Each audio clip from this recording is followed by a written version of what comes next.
Friends, இன்னைக்கு நம்ம நடப்பு விழா நன்மைக்கு கதை பார்க்கலாம். ஒரு கோவக்கார அரசரும் புத்தி கூர்மையான ஒரு அமைச்சரும் இருந்தாங்களாங்க. அமைச்சர் எப்பவுமே நடப்பையெல்லாம் நன்மைக்கு அப்படின்னு நினைக்கிற டைப்பாங்க. ஒரு நாள் ரெண்டு பேரும் வந்துட்டு வேட்டையாட காட்டுக்கு போகும்போது அரசர் மான வேட்டையாடும் போது அவருடைய கட்டை விரல் துண்டாயிடுச்சாங்க. அந்த நேரத்தில் அமைச்சர் நடப்பை விழா நன்மைக்குன்னு சொல்லவும் நம்ம அரசருக்கு கடுப்பாகி, என்னடா இவன் இந்த நேரத்தில் எப்படி சொல்கிறான், போடுறான் அவனை ஜெயிலுன்னு சொல்லி ஜெயிலில் போட்டாங்களாங்க.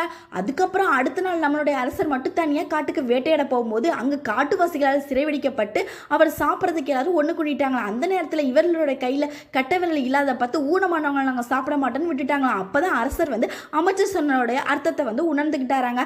உடனே அரண்மனைக்கு போய் அவர் விடுதலை செய்ய சொன்னாராங்க. உடனே அந்த நேரத்தில் அமைச்சர் அரசர்கிட்ட நடப்ப விழா நன்மைக்குன்னு சொல்லவும், மறுபடியும் ஏன் இப்படி சொல்கிறேன்னு அரசர் கேட்கவும், ஆமாம் அரசர், நீங்கள் மட்டும் என்னை சிறையில் போடலை அப்படின்னா நான் உங்களோட வந்திருப்பேன், அங்கே காட்டுவாசிங்க என்ன சாப்பிட்ருப்பாங்கன்னு சொன்ன உடனே அரசர் உடனே சிரிச்சாராங்க. இந்த கதை பிடிச்சிருந்தா லைக் பண்ணுங்கள், நம்ம சேனலை சப்ஸ்கிரைப்